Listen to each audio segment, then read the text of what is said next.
Días a todos. Es Buenos días. un gusto estar con ustedes acompañándolos.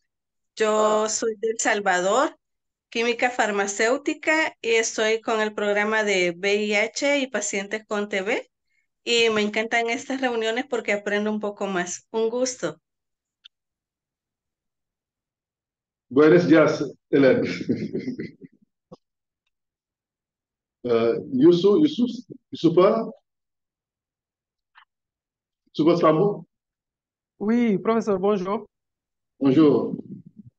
Comment ça Je se suis passe le à docteur. Ziguinchor? Ça va, tout va bien. Merci de bien à vous. Bien, Ami voilà. Diop, Merci. Ami,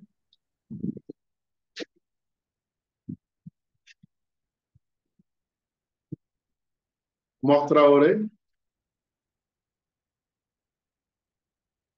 Alors, bonjour, moi je suis docteur Oumar Traoré. Je suis médecin santé publique à la direction communale de la santé de Galou à Conakry, en Guinée-Conakry. Merci. merci beaucoup et bonjour. Bonjour à tout le monde. Merci. Docteur, avez-vous?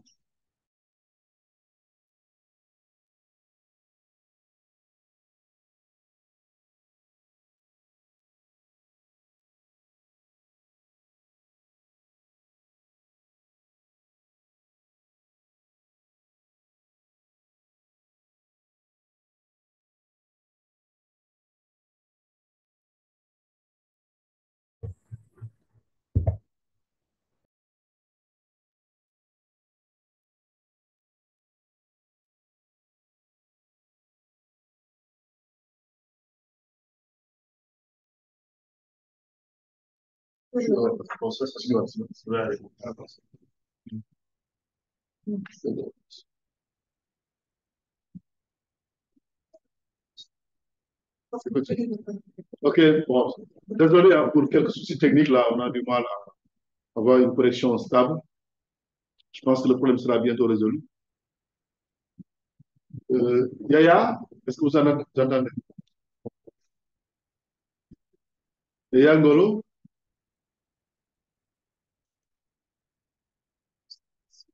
Maman Ndiaye,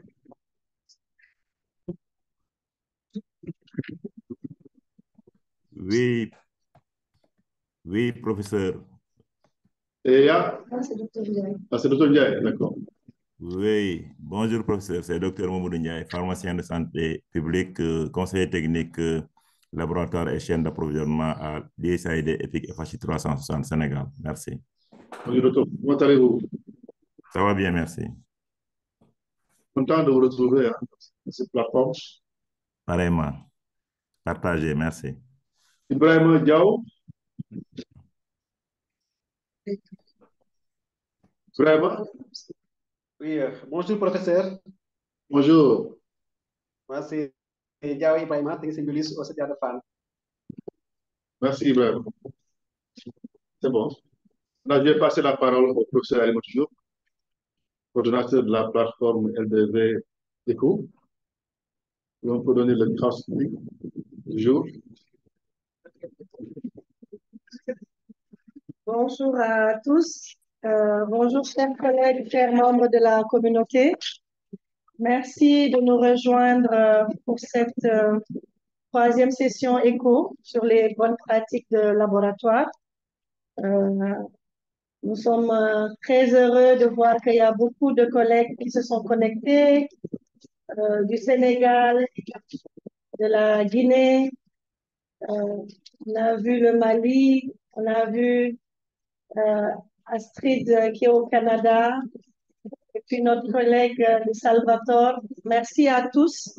Je pense que c'est comme ça qu'on fera vivre cette communauté. Merci beaucoup de donner vie à cette idée de partage que nous portons et que nous voulons vraiment, en tout cas, disséminer à travers nos groupes de laboratoire. Comme vous le savez donc, nous avons commencé ces sessions de partage des bonnes pratiques de laboratoire. Nous avons la chance d'avoir le professeur Maktar Kamara, qui est un éminent microbiologiste et qui nous accompagne. Je vois aussi qu'il y a Dr Ndiaye qui est connecté. Dr Ndiaye, pour ceux qui ne le connaissent pas, il travaille pour FHI, le projet EPIC 360.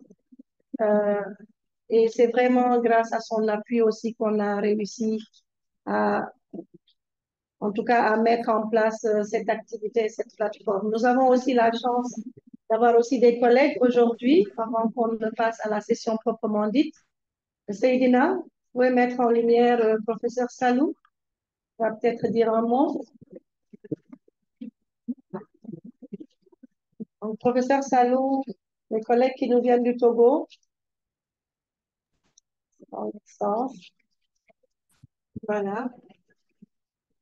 Alors, professeur, nous avons deux éminents profs qui sont là avec nous, qui viennent du Togo. On va leur donner un mot avant de dérouler l'agenda du jour. Professeur Salou. Merci, professeur. Merci à notre équipe, chers camarades, chers collègues biologistes. Je peux dire simplement merci pour cette invitation qui nous donne l'occasion, vous avez dit, d'assister en direct à une session éco, cette communauté pratique qui, je n'en doute point, aide énormément dans la mission de la nature. C'est le plaisir d'être avec Dr. Eira, qui est biologiste, à qui je remercie la parole. Bonjour, professeur. Bonjour, chers collègues qui sont en ligne. Nous sommes très ravis d'être avec vous. C'est avec vous. Je partage notre expérience. Nous sommes là pour notre activité, mais c'est avec un grand plaisir que nous participons à cette plateforme avec vous. Merci pour votre bonne continuation. Merci. On va finir avec Monsieur Conan. Conan, c'est Monsieur Eco. C'est lui qui nous a, qui a mis en place tous ces dispositifs, qui nous accompagne depuis le début. Et Conan, à vous la parole. Je fais un coucou à Astrid. Merci, professeur. Merci. Nous allons maintenant passer à l'agenda. Seydina, si tu peux bien partager l'agenda de cette session éco, la troisième que nous organisons, donc qui porte sur les difficultés d'acheminement des prélèvements de charges virales VIH au niveau des sites périphériques. Cette session donc est facilitée par professeur Maktar Kamara. La présentatrice de cas va être Gansiri Sherfal du centre de santé de Bignona. Elle va vous dire où est-ce que ça se trouve, au sud du Sénégal. Et comme expert, nous avons Dr Ousseynou Ndiaye, grand expert du VIH, qui est au centre de recherche clinique de formation de l'hôpital Fann. Et notre cher IT, qui n'est pas visible, mais qui permet à tout ceci de fonctionner. Monsieur Seydina Mbeng. Diapo. Donc, l'agenda du jour, après l'installation et les participants, la session en éco en elle-même, comme vous le savez, c'est une session qui va commencer donc par une présentation d'un cas qui va être faite donc par Gaïsiri Sherfal. Ensuite, la communauté va échanger sur cette présentation de cas et demander des questions de clarification qui vont être discutées entre membres de la communauté. Ensuite, nous aurons une présentation didactique de l'expert, Dr Ousseynou Ndiaye, qui va en tout cas nous dire qu'est-ce qu'il faut faire véritablement dans ces cas-là. Et nous allons finir par quelques échanges. Donc, tout ceci va être organisé, facilité par professeur Maktar Kamara. Diapositive. Voilà, donc vous êtes avec nous au niveau de cette session. Vous savez qu'on va vous demander d'ouvrir les caméras parce que c'est le principe des sessions éco et que donc, par la même occasion, vous acceptez de fait donc qu'on puisse vous enregistrer. On vous demandera de fermer le micro lorsque vous ne parlez pas, de garder votre vidéo allumée tout au long de la session, de vous présenter, ça a déjà été fait, et vraiment essayez de garder vos téléphones portables en mode silencieux. Si vous voulez participer, vous pouvez lever la main comme ceci ou d'utiliser directement la petite main qui est sur sur le Zoom. Diapo. Diapositive. Seydina. Voilà, donc si vous avez un problème technique, n'hésitez pas à nous contacter via le chat. Nous sommes présents, on pourra vous aider. Merci aussi de saisir votre nom complet et éventuellement le nom de votre organisation. Comme je l'ai dit, cette session, elle est enregistrée. Merci de votre coopération. Suivante. Voilà, pour obtenir un certificat de participation, beaucoup de collègues ont posé la question. On va le faire par thématique. Après 3 ou 4 sessions sur la même thématique, le système vous enregistre directement et on sera en mesure de vous délivrer un certificat. Et ces données qui sont enregistrées vont nous permettre finalement de dire comment se déroulent les sessions éco au niveau de notre zone. Diapositive. Voilà, n'hésitez pas, donc vous pouvez scanner ou cliquer directement sur le lien qui est ici pour nous rejoindre. N'hésitez pas non plus à le partager avec vos connaissances. Nous sommes déjà 76 participants. Voilà, merci à tous d'être là. Merci d'être connectés. Voilà, je vais donc, nous allons passer, on va faire un sondage avant de commencer le cas. Je ne sais pas s'il est positionné, Seydina. D'accord, on va envoyer juste une petite question, voilà,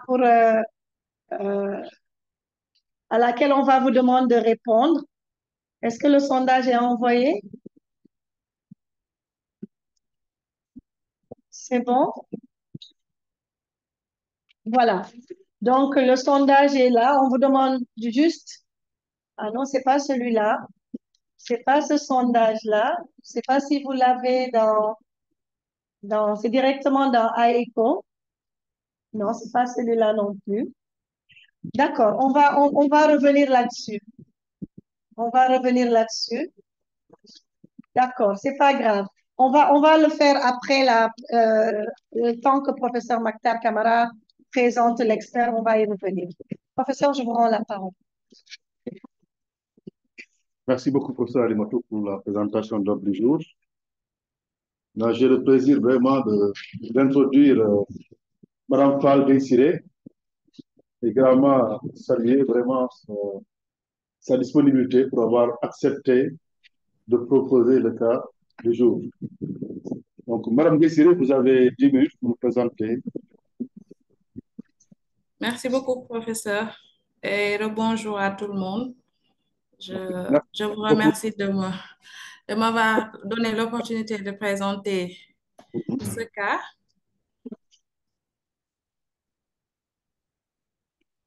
Donc, je vais vous présenter un cas de difficulté d'acheminement de prélèvement. Je vous signale que je suis au niveau du centre de santé de Bignona, dans la région de Ziguinchor. Et nous, on a commencé la décentralisation au niveau des postes de santé. Et ce cas s'est déroulé dans un poste de santé éloigné du district. Donc, c'est la phase pré-analytique des prélèvements de charge virale pour les personnes suivies au niveau des postes de santé. Mme Fall, vous pouvez arrêter un peu, désolé. Hein. Là, le sondage est positionné, on va essayer de... On va le faire après. D'accord. Désolé, on va le faire après. Vous pouvez continuer. Allez-y, désolé. Hein. D'accord.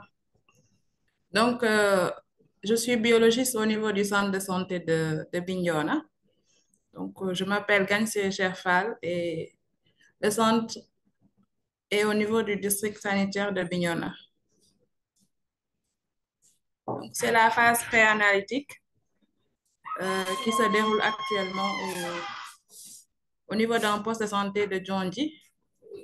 Le type d'échantillon soumis, c'est du sang total. Type d'analyse demandée, la charge virale VIH. Les prélèvements se sont réalisés le 22 décembre 2023. Le nom du prélèveur, j'ai préféré mettre les identités, les initiales du prélèveur. Nom du prescripteur, c'est l'ICP chef de poste en collaboration avec le médecin de prise en charge. Site et provenance, poste de santé de Djondi. Reçu au laboratoire, le même date. Il s'agit de 8 prélèvements suivis au niveau. Il s'agit de 8 patients suivis au niveau du poste de santé de Djondi, éligibles à la charge virale, qui se sont présentés à la structure sous convocation de l'ICP dans le cadre de leur suivi de routine. Les 8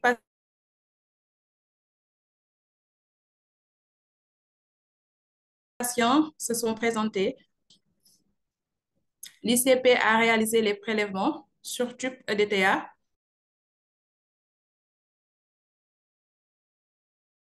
en bonne et due forme identificateur. Il conditionne les prélèvements en respectant la chaîne de froid. Il quitte le poste de santé en moto, mais tombe en panne en plein brousse et arrive au niveau du laboratoire à 19h37. Nota bene, le poste de santé de Djondi se situe à 55 km du centre de santé, dans une zone rouge très enclavée avec une route accidentée.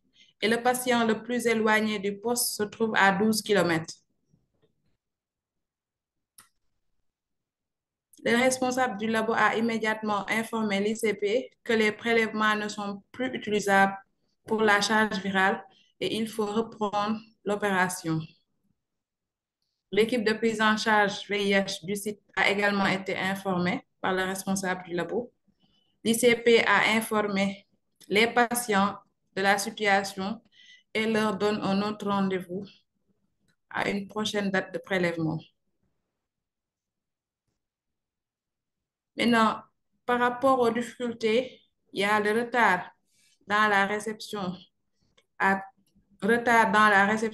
temps des prélèvements du fait de l'enclavement du poste de santé et d'un problème de logistique. Impossible de faire la charge virale pour ces clients, entraînant un retard de la prise en charge. Gêne a demandé un second prélèvement aux patients, un traumatisme psychologique des patients pour le second prélèvement, discuter de la conduite à tenir dans de pareilles circonstances. Merci de votre attention. Merci beaucoup, Madame Fall, pour cette présentation de cas. Maintenant, je vais essayer de faire le résumé du cas qui concerne un problème de non-conformité concernant la phase pré-analytique. Donc, des prélèvements de sang sur EDTA effectués chez 8 patients sont suivis au niveau du poste de santé de Djondi et avec comme examen demandé les tests de charge virale, VIH. Donc, les prélèvements ont été effectués à 11 h du matin et en respectant les règles de l'étiquetage et de la conservation pour le transport sous la prescription de l'infirmier chef de poste. Cependant, il y a eu des problèmes durant l'acheminement à cause d'un retard lié à une panne du moto, du transporteur, fait que les prélèvements ont pu être acheminés seulement à 19h37 au niveau du laboratoire du centre de santé de Bignona. Donc, le responsable du laboratoire a informé l'ICP sur l'impossibilité de faire la charge virale à cause du retard de réception des échantillons. Il a également informé le service de prise en charge du VIH du district. L'ICP, en retour, a informé les clients, c'est-à-dire les patients, de la situation liée au retard d'acheminement des échantillons à temps et leur a proposé une autre date pour faire un prélèvement, pour tester la charge virale. Vous avez été confronté à des problèmes logistiques comme difficulté, qui a eu des impacts dans le retard de la prise en charge biologiques, notamment la charge virale des patients qui sont suivis pour le VIH. Il y a également un gène pour demander un deuxième prélèvement aux patients, et également un traumatisme psychologique qui peut être craint pour les patients concernant un second prélèvement. Donc voilà un peu en résumé, hein, Madame Désirée. Est-ce que j'ai bien résumé le cas? Oui, oui, vous avez bien résumé le cas. Je présente maintenant l'expert du jour, hein, qui est Dr. Ousseynou Ndiaye, qui est au niveau du CRCF. Je vais lui donner la parole pour dire un petit mot. Merci, professeur. Je vous remercie en tout cas d'avoir porté le choix de l'expert du jour à ma modeste personne, parce que je ne sais pas si je suis expert devant professeur Alimadou et professeur Matar Kamara. Donc, c'est juste rappeler que mes premiers pas dans les laboratoires ont été avec professeur Alimadou, qui m'a accueilli dans un laboratoire. C'est elle qui a mis pour la première fois une pipette entre mes mains. C'est avec elle que j'ai fait mon mémoire sur le PhD, où elle était membre du jury, elle est co-directrice de thèse. Donc, en tout cas, ce que je suis devenu aujourd'hui, c'est en grande partie entre elle, Madame Khan, professeur Matar Kamara. On était dans le même laboratoire et je prenais vraiment exemple sur eux pour pouvoir vraiment nous améliorer. Donc, on leur remercie de par leur choix qu'ils ont porté à notre modeste personne. Donc, c'est Ousseynou Ndiaye, docteur Ousseynou Ndiaye, je suis biologiste au CRCF, qui est un centre de recherche et de prise en charge sur le VIH et les hépatites virales. Merci, professeur. Merci beaucoup, docteur Ndiaye. Maintenant, nous allons demander à la communauté à qui le cas a été soumis de poser des questions de clarification, s'ils en ont. Vous pouvez lever la main ou bien faire signe à partir de l'écran, prendre la parole.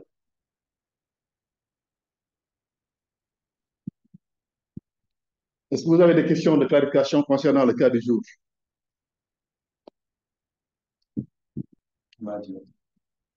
Alors, professeur? Allons-y.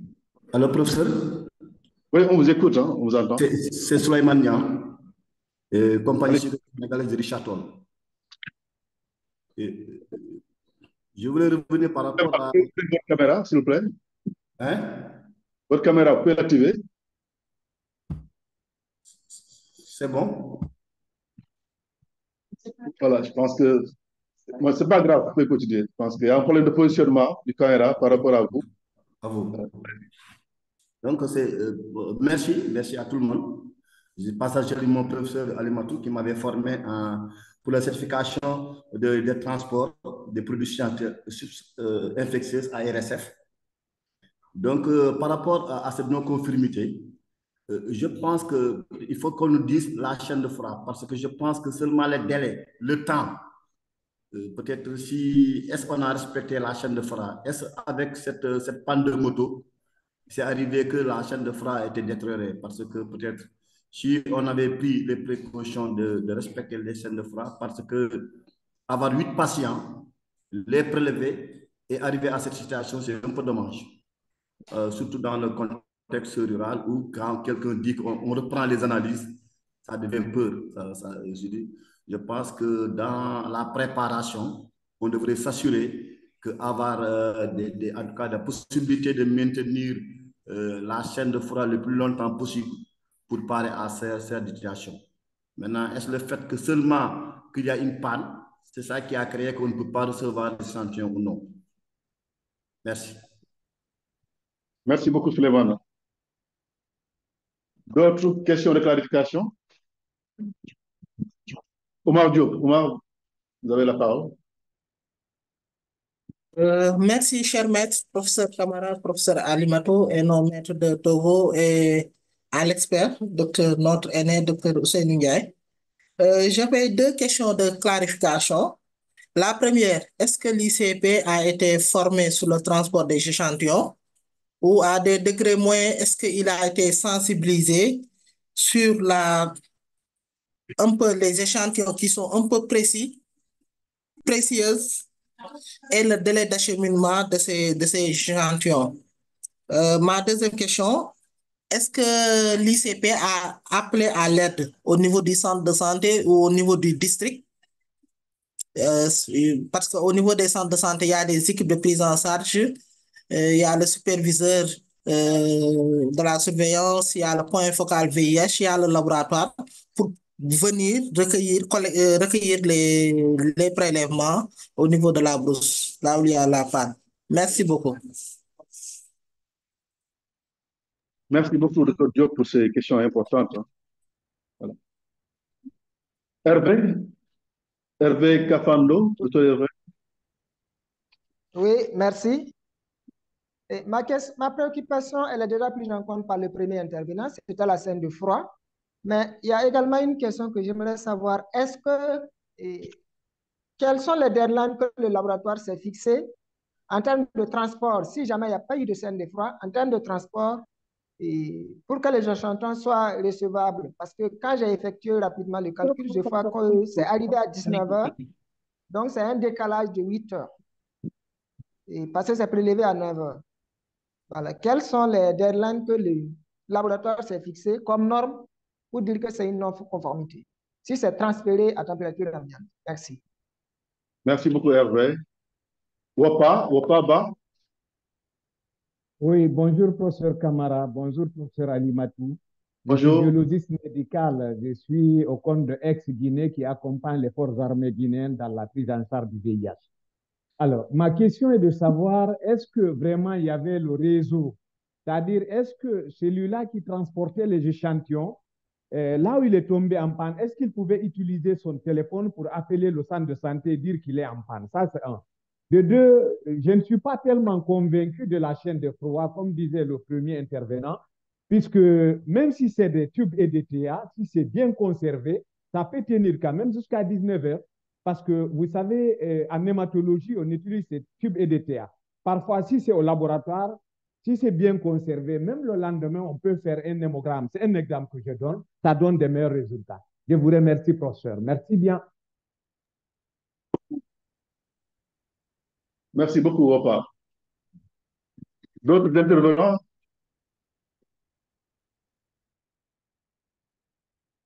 Non, sinon, je donne en attendant la parole à Dr. Allô? Je donne la parole à Dr. Gaïsirefal, à Mme Gaïsirefal, pour essayer d'apporter des éléments de réponse aux questions qui ont été soulevées. Merci beaucoup, professeur. J'ai pris note par rapport aux questions qui ont été posées au niveau de la plateforme. On nous a parlé de la chaîne de froid. Et par rapport à ces échantillons, c'est moi-même qui les ai reçus parce que l'ICP nous a appelés et nous a dit qu'il était en panne, mais qu'il arrivait. Donc, quand il nous dit qu'il était en panne, on a attendu jusqu'à 16 h, on ne l'a pas vu et on est rentré. Maintenant, après, dès qu'il est arrivé, il nous a rappelé et on est venu récupérer les échantillons. Mais effectivement, la chaîne de froid était maintenue parce qu'il y avait des accumulateurs et la glacière était bel et bien fermée. Mais nous, au niveau du centre, on a une politique d'acheminement des échantillons de charge virale. On se dit qu'on doit les traiter entre 4 h et 6 h. Donc, c'est pour cela qu'on a éliminé ces échantillons, qu'on les a jetés et qu'on a dit que c'est en non-conformité au niveau de la structure. Maintenant, par rapport au transport aussi, il y a une difficulté parce que je pense qu'il y avait une équipe de la DLC qui était venue au niveau du poste de santé de Djongi. 55 km, quand on dit 55 km, c'est pas loin, mais on peut faire 2 h à 3 h de temps pour atteindre ce poste de santé. Donc, c'est un poste qui est dans une zone rouge où il y a des cantonnements de rébellion et des camps militaires, où il y a des rondes, et ce n'est pas permis à tout le monde d'accéder dans ces zones. Donc, c'est une zone frontalière de la Gambie. et ce n'est pas tout le monde qui est permis d'accéder dans ces zones. Voilà.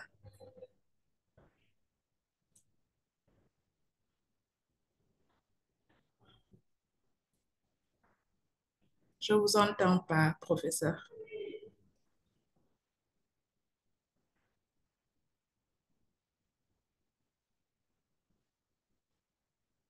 Je ne vous entends pas.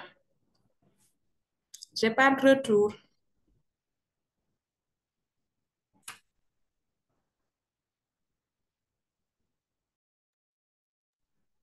Professeur, je n'ai plus de retour.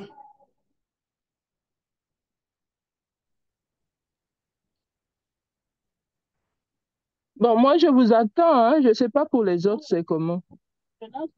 Moi aussi, je vous attends. Moi, je n'entends pas le professeur. On vous entend, oui, on vous entend.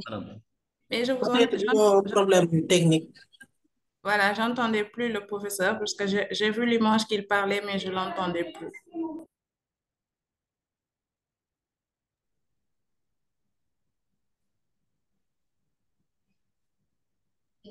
Je pense qu'ils ont perdu la connexion. Voilà. Ou bien il y a un souci technique. Donc, Gaïsiri, en attendant qu'ils reviennent, est-ce que vous avez mis en place une collaboration avec les militaires pour vous faciliter le transport des échantillons, comme c'est déjà dans une zone rouge, comme vous dites? Non, ça, on n'a jamais eu ce problème.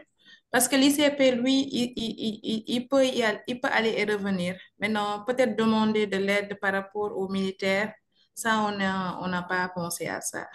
On n'avait pas pensé à ça. Lui, il avait demandé à l'ICP, quand il s'est dit qu'il ne pouvait pas arriver, il a demandé à l'ICP, qui était beaucoup plus proche de lui, un autre poste décentralisé, de venir le prendre avec sa moto. Mais c'est une zone calamiteuse, accidentée, qui n'est pas facile d'accès. Gansiri? Oui, Gansiri? oui. Vous nous recevez maintenant? Oui, je vous reçois, professeur. Merci bien. Désolé, hein. Gansiri, peut-être préciser. Voilà, je voulais juste reprendre la question de Dr. Oumar Diop. Hein. Il demandait est-ce que l'ICP était formé pour le transport d'échantillons biologiques. Voilà, l'ICP n'a pas été formé par rapport au transport des échantillons, mais il a été sensibilisé parce qu'il convoque les patients de 8h à 11h avant de faire les prélèvements pour au moins respecter le temps d'acheminement. Donc, il a été sensibilisé sur ça, mais il n'a pas reçu de formation spécifique par rapport à ça. D'accord, merci beaucoup pour la clarification. Maintenant, je donne la parole à Azedine. Azedine Ali. Une question de clarification.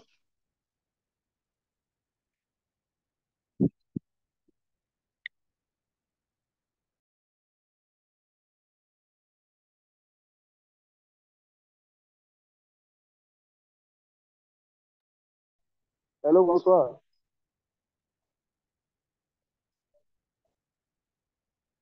Allô. On vous entend. On vous entend. Est-ce que vous m'entendez? Est-ce que vous m'entendez? Oui, on vous entend. Allez-y, Azedine. Merci beaucoup.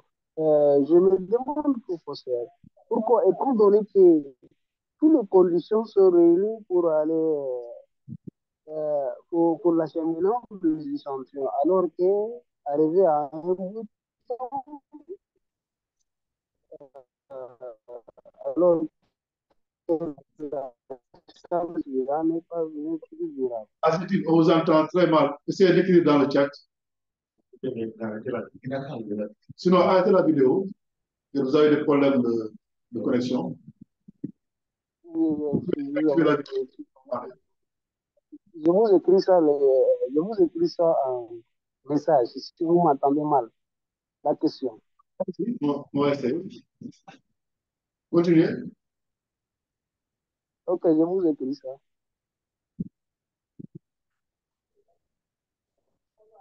Il Reprenez, s'il vous plaît. dit qu'il va écrire ça en message. Docteur Ousseynou. Merci, professeur.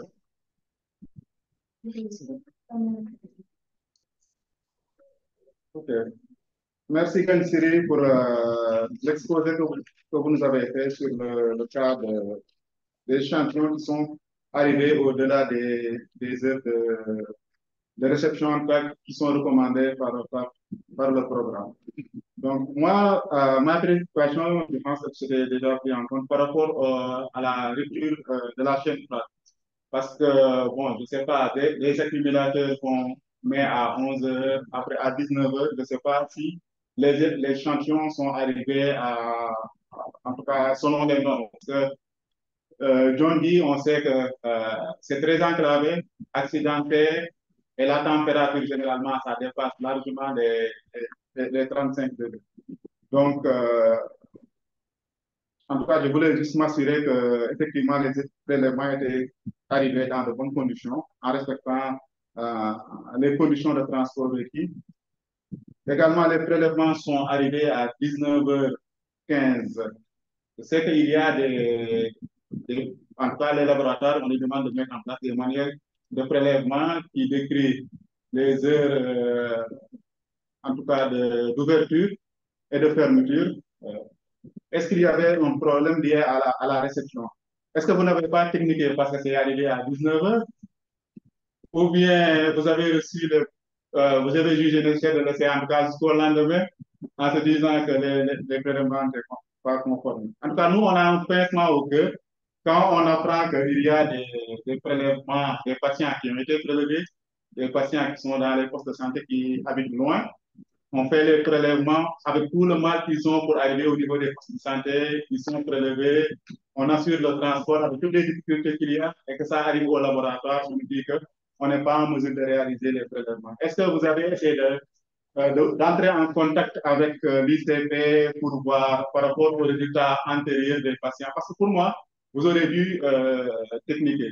Après, revenir pour comparer avec les résultats antérieurs, pour pouvoir dire est-ce que bon, je ne sais pas après si vous avez entamé en place des actions avant de décider de rejeter les prélèvements.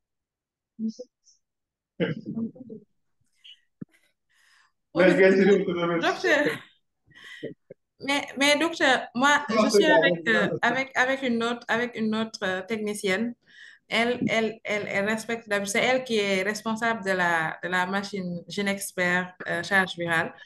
Et c'est moi-même qui ai réceptionné les prélèvements à 19h37.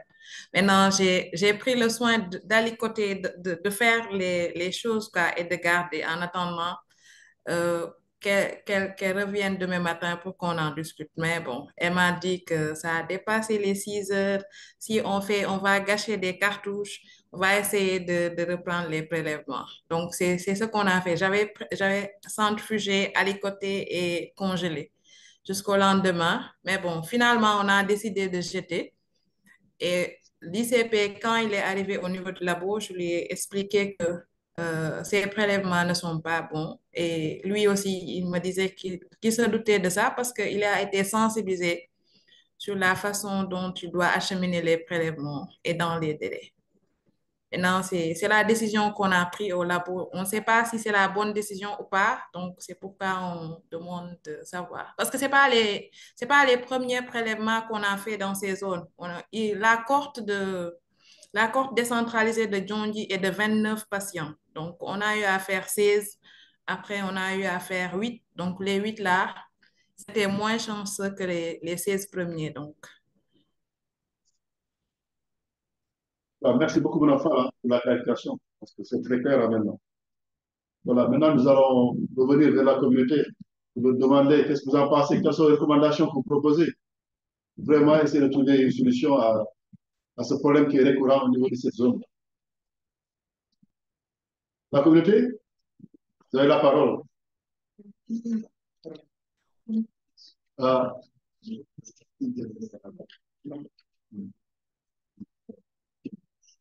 y a Mohamed Sefa qui a levé la perle.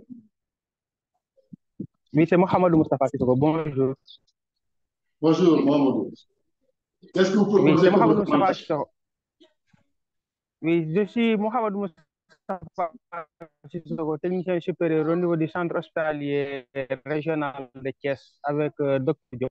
Moi, ce que je recommande, c'est peut-être aussi, puisque cette zone est une zone rouge où il y a les militaires, il faut que l'ICP s'associe avec les militaires pour des fois, s'il y a ce genre de problème, pour qu'ils les contactent, pour qu'ils puissent l'aider à acheminer les prélèvements à temps, quoi. C'est ce que j'avais comme recommandation. Merci beaucoup, Mohamed. Merci pour la recommandation. Suntura,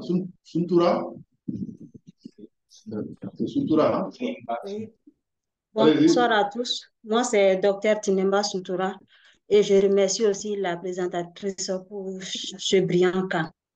En fait, vu que le prélèvement c'était sur tube IDTA et que c'était le sang total, et la zone aussi c'est une zone rouge et tout le monde n'a pas accès. Ma recommandation est que de mettre, c'est-à-dire une centrifugeuse c'est-à-dire au centre. Donc, une fois le prélèvement est fait, ils vont centrifuger immédiatement et recueillir le sérum. Comme ça, la conservation du sérum, ça peut aller au-delà des 4 heures, voire des jours et des mois. Donc, ils peuvent recueillir le sérum et le conserver. Donc, même si ils ont eu une panne en cours de chemin, donc le sérum peut être techniqué après. Bon, vu que c'est le gène expert, ce n'est pas évident. Je ne sais pas s'il y a d'autres techniques ou avec le M2000, si c'est disponible à votre niveau. C'était ça, ma recommandation. Merci beaucoup, Suntura. Souleymania.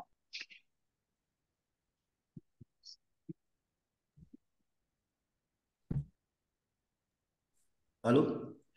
Allô, oui, Souleymane, on vous entend. Avant de faire bon, par les recommandations, je voulais poser la question sur quels critères ils sont basés pour déterminer la durée de conservation à 4 heures de temps. Si c'est vraiment une exigence technique qu'ils ont mis, ils auraient dû chercher des produits qui peuvent congeler au-delà de ces 3 heures. Parce que ce n'est pas pour une congélation de 4 heures de temps, c'est juste. Une durée de chaîne de froid de 4 heures de temps par rapport à ces difficultés, c'est que je ne sais pas quelle est leur exigence par rapport à ça.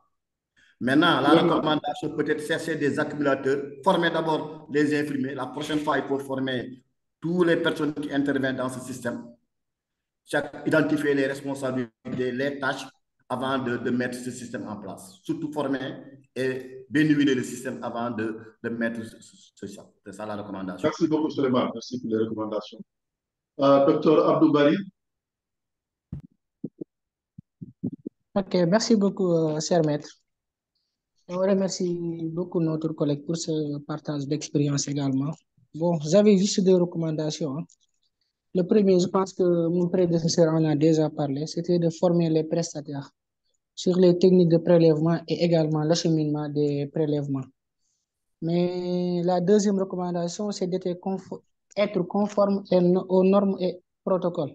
Je pense qu'il n'y a aucune note qui dise qu'on doit, au-delà de 4 heures de temps, on doit jeter les prélèvements. Bon, à mon niveau, je n'ai pas encore lu ça. Peut-être comme que nos chers maîtres sont là, ils vont essayer de nous expliquer, de nous donner plus d'explications sur ça, quoi. Merci beaucoup. Merci beaucoup, Dr. Barry. D'autres recommandations?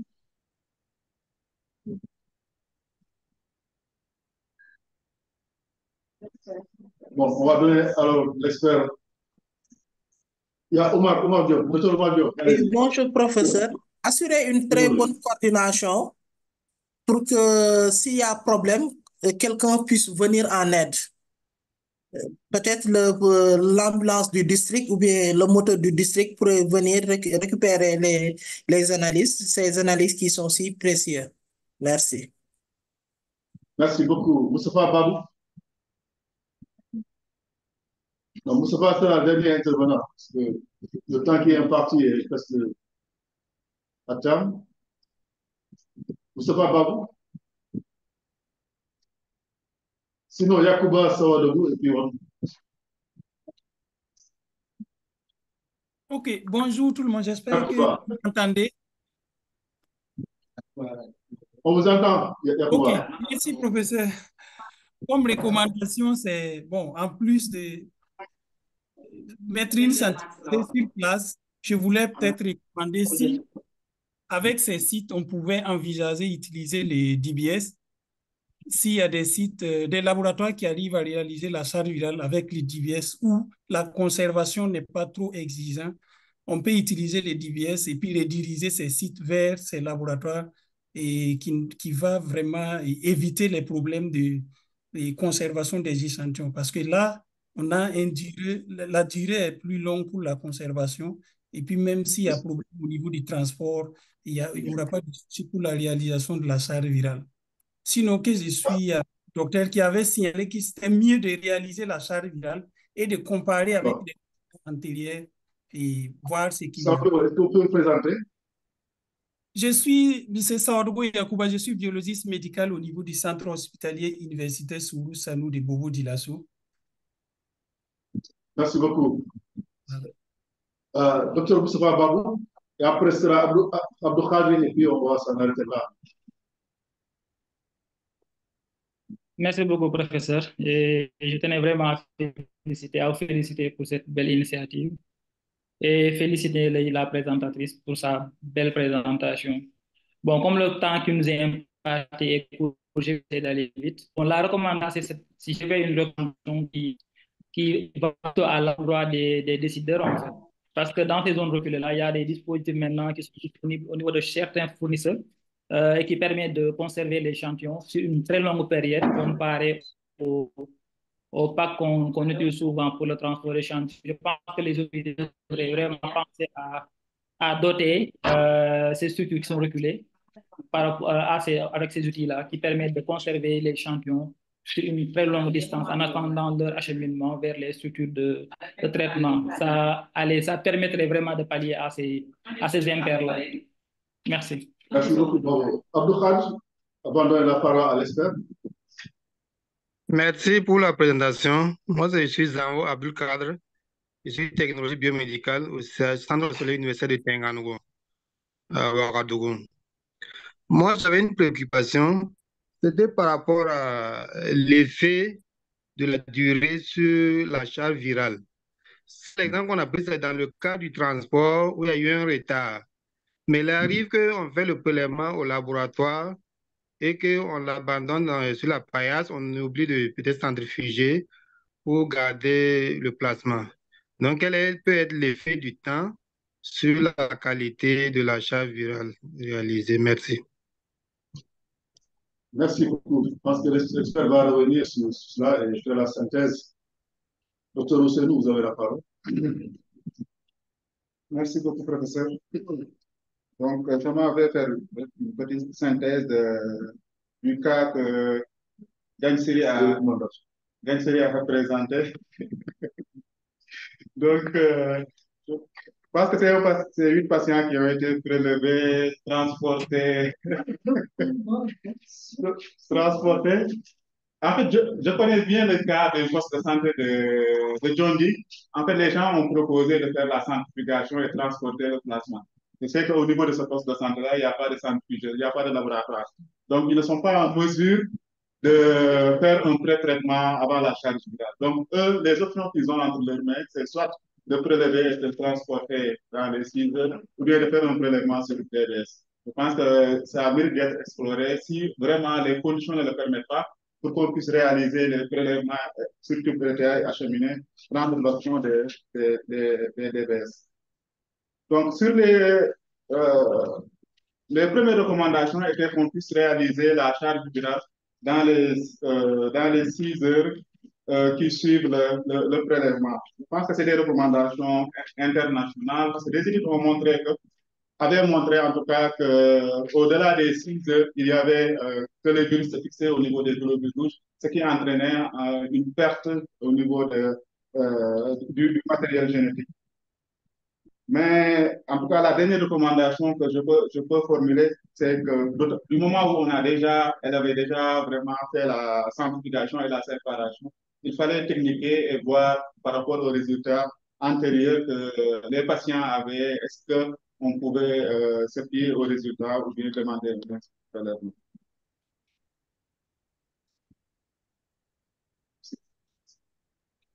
Maintenant, on va passer à la présentation de l'expert. Pas prêt, sinon.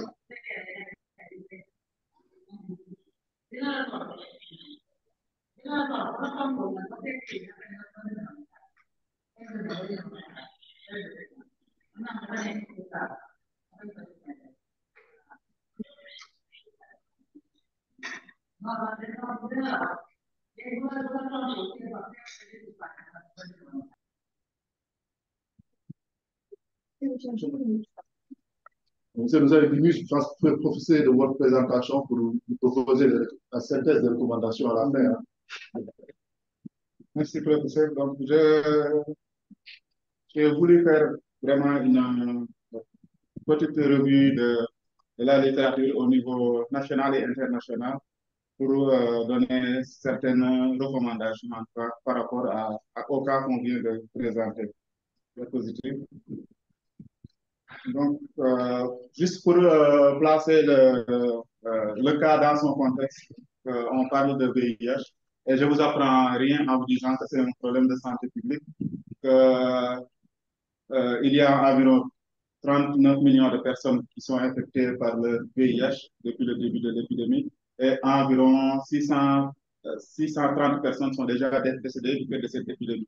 Et que l'Afrique du Sud, l'Afrique subsaharienne porte le poids de l'épidémie avec environ deux tiers des personnes qui vivent avec le VIH qui se trouvent dans notre région. En Afrique de l'Ouest, on a environ 5 millions de personnes. Et la prévalence au niveau du Sénégal, le rapport du CNRS de 2022, il y avait une prévalence de 0,8%.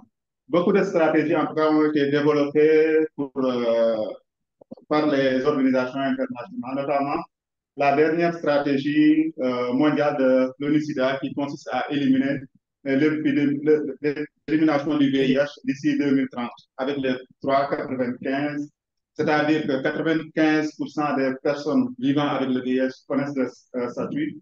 Parmi ces 95%-là, 95% de ces personnes qui connaissent le statut bénéficient d'un traitement.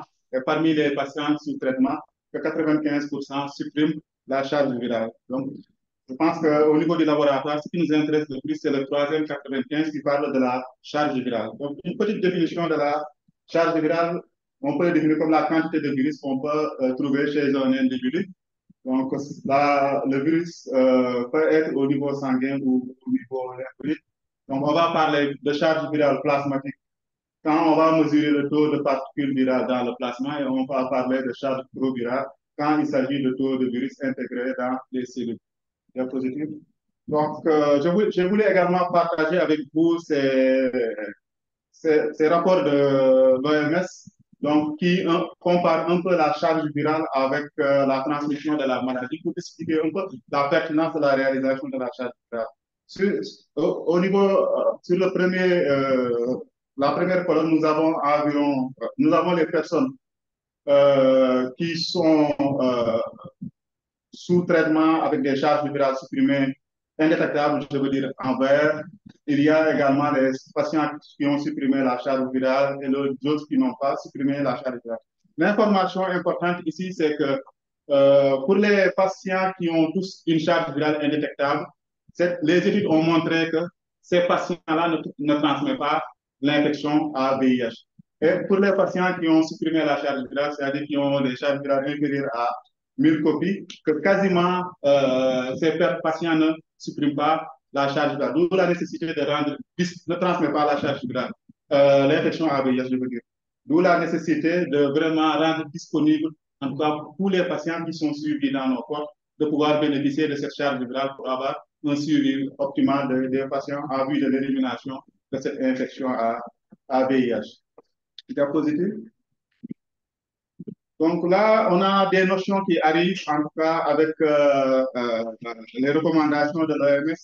Vous entendrez toujours parler de charges virales indétectables, c'est-à-dire les charges virales qu'on ne peut pas détecter avec les plateformes que nous utilisons. Il y a une notion de charge virale supprimée. C'est des patients qui ont des charges virales inférieures à 1000 copies, qui sont détectables, mais les charges virales inférieures à 1000 copies. C'est généralement ces patients-là qu'on appelle les patients qui ont supprimé la charge virale en plus des patients qui sont indétectables. Et il y a la notion de charge virale non supprimée, c'est-à-dire les patients qui ont des charges virales supérieures à 1000 copies. Donc, pour la charge virale, on peut utiliser deux types de prélèvements. On peut utiliser les prélèvements sur tube EDTA, que nous avons voulu illustrer, et l'autre alternative, c'est qu'on peut utiliser les DBS. Diapositive. Donc, pour le cas qui nous concerne le plus, pour le cas ici, c'est pour les prélèvements qui sont réalisés sur tube EDTA. Donc, il faut rappeler que c'est la référence quand on veut réaliser la charge virale. Ce qui est recommandé, c'est d'utiliser les prélèvements sur tube EDTA. Donc, les prélèvements doivent être effectués et acheminés dans les 6 heures. L'acheminement peut se faire à température ambiante. Revenez en arrière, s'il vous plaît.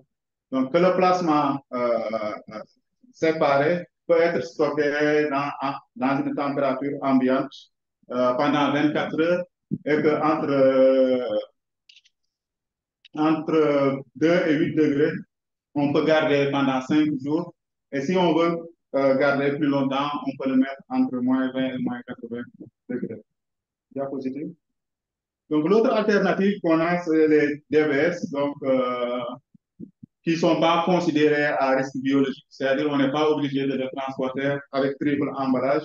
Donc, c'est plus facile à transporter parce que ce n'est pas trop sensible à la température et peut être préparé avec des pipettes de précision à partir de prélèvements réalisés sur tube EDTA. Diapositive. Donc, pour les conditions de transport, il faut juste rappeler que l'échantillon doit être, pendant le transport, protégé par tous les dommages, que ça peut être mécanique, thermique ou bien les altérations. Donc, il faut vous assurer que les règles de sécurité ont bien été respectées avec les triples emballages dans le cas du transport des tubes EDTA. Donc, pour les prélèvements, il faut prélever leurs intégrités, c'est-à-dire qu'on doit les garder dans une température entre 2 et 25 degrés. Et si on doit transporter du plasma, donc les conditions recommandées, c'est qu'on puisse les garder entre 2 et 8 degrés ou bien les congeler durant le transport. Donc, on a également tenu à rappeler quelques critères de rejet pour les prélèvements que vous allez recevoir au niveau du laboratoire. Donc, comme critère de rejet, donc, on peut retenir le volume d'échantillons qui peut être insuffisant et qui peut faire l'objet de rejet. Des échantillons qui sont coagulés, des échantillons hémolysés, des probables contaminations, des mauvaises conservation du plasma. Donc, si c'est du plasma qui n'est pas séparé au-delà des 6 heures, également, ça peut être objet de rejet. Les échantillons qui sont prélevés avec un autre anticoagulant que le DTA pour faire l'objet de rejet. Les échantillons de plasma non congelés au-delà de 5 jours également pour faire l'objet de rejet. Les échantillons de plasma congelés, décongelés plus de 5 fois également peuvent faire l'objet de rejet. Les échantillons de plasma non conservés à température appropriée pendant le transport, ou bien des échantillons qui ont été mal étiquetés, donc où on n'arrive pas à vraiment se retrouver, ou bien des formulaires qui n'ont pas été bien remplis. Donc là, je voulais juste partager quelques exemples de tubes qu'on pouvait considérer comme non recevables, c'est-à-dire du sérum ou bien du plasma qui est invalide, des tubes hémolysés ou bien des tubes contaminés. Slide. Donc, pour les conditions de conservation, je rappelle que pour le plasma, il faut le garder on peut le garder entre 2 et 8 degrés pendant 5 jours, ou bien au-delà de ça, on peut les congeler. Donc, pour les échantillons de plasma, on peut les stocker Les échantillons de plasma peuvent être stockés pendant 24 heures à température comprise entre 15 et 30 degrés. Donc, si s'ils doivent être en tout cas utilisés plus longtemps, les échantillons, on les recommande de les garder à moins 70 degrés. Donc, diapositive. Donc là, c'est une note technique de l'OMS où je voulais vraiment partager avec vous cette tableau récapitulatif des études qui ont été menées par des scientifiques qui ont montré que si on a le sang total, donc il est recommandé, si les conditions sont à 37 degrés, on doit les utiliser dans les 6 heures. Donc, si c'est des conditions de température entre 15 et 30 degrés, toujours on doit les utiliser dans les 6 heures. Maintenant, pour le plasma, si la température est autour de 37 degrés, on peut les utiliser dans les 24 heures. Si la température est toujours entre 15 et 30 degrés, on peut les utiliser dans les 24 heures. Si on les garde à plus 4, on peut les garder à plus 4 le plasma pendant 5 jours. Si on a un moins 20, on peut les garder pendant 1 an. Et si on a un moins 70 degrés, on peut les garder pendant, en tout cas, pendant 5 ans. Donc, pour les gouttes de sang, je pense que ça ne fait pas l'objet, mais en tout cas, il y a les informations si vous voulez approfondir. Donc, les messages clés pour le cas d'aujourd'hui, c'est que la suppression virale du VIH est essentielle pour l'amélioration de la santé individuelle. Ça permet également de prévenir la transmission sexuelle et réduire également la transmission mère-enfant. La mesure de la charge virale, en tout cas, a été catégorisée entre des charges virales non supprimées. Quand vous entendez des charges virales non supprimées, c'est-à-dire c'est inférieur à 1000. Charge virale non supprimée, c'est supérieur à 1000. Charge virale non supprimée, c'est inférieur à 1000. Et des charges virales indétectables, c'est des résultats qui sont, en tout cas, que notre plateforme ne parvient pas à détecter. Donc, l'utilisation de plasma est recommandée pour la charge virale, mais si les conditions logistiques, les infrastructures ou bien au niveau opérationnel, on n'est pas en mesure de respecter les conditions, il est recommandé en tout cas d'utiliser les DBS pour la charge virale. Merci beaucoup pour votre aimable attention. Je tiens également à remercier Gansiri, qui est vraiment une sœur et qui est vraiment une battante pour la riposte, donc de nous avoir permis de pouvoir aborder ce problème qui est important lié à l'acheminement des prélèvements de charge virale. Merci. Merci beaucoup, c'est nous. Je pense que nous avons retenu, si je ne me trompe pas, de proposer comme alternative l'utilisation du DBS, c'est possible.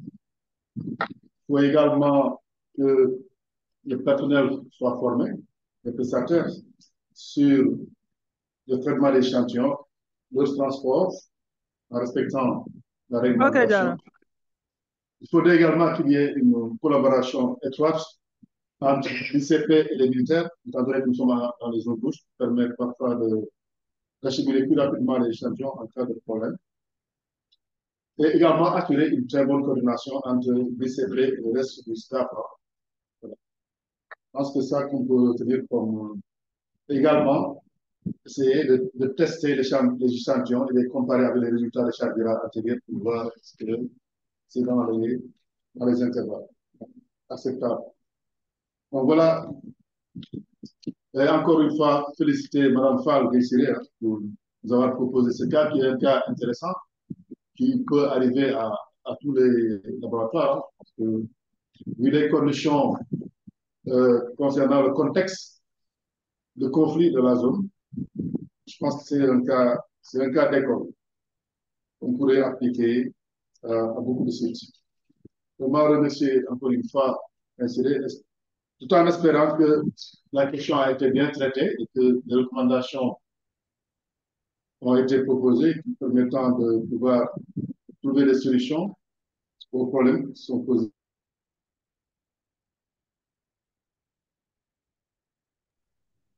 Merci beaucoup, professeur.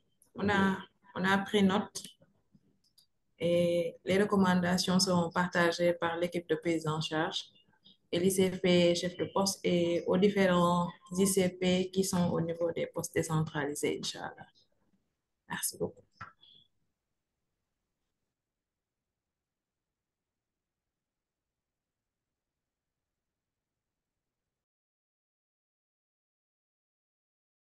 Merci beaucoup. Merci à la communauté, à Gensiri Sherpal qui nous a proposé ce cas. Je propose qu'on l'applaudisse. Hein? Ah oui. Merci beaucoup. Merci beaucoup. Merci, Gensiri. J'espère que le professeur Camara, que les recommandations qui ont été données ici vont pouvoir servir aux autres membres de la communauté. Nous avons été un peu longs, nous avons débordé, lié un peu aux soucis techniques. En tout cas, nous vous remercions et nous vous donnons rendez-vous dans 15 jours pour une prochaine session d'écho d'abord. Bonne fin d'après-midi à tous. Au revoir. Merci. Merci.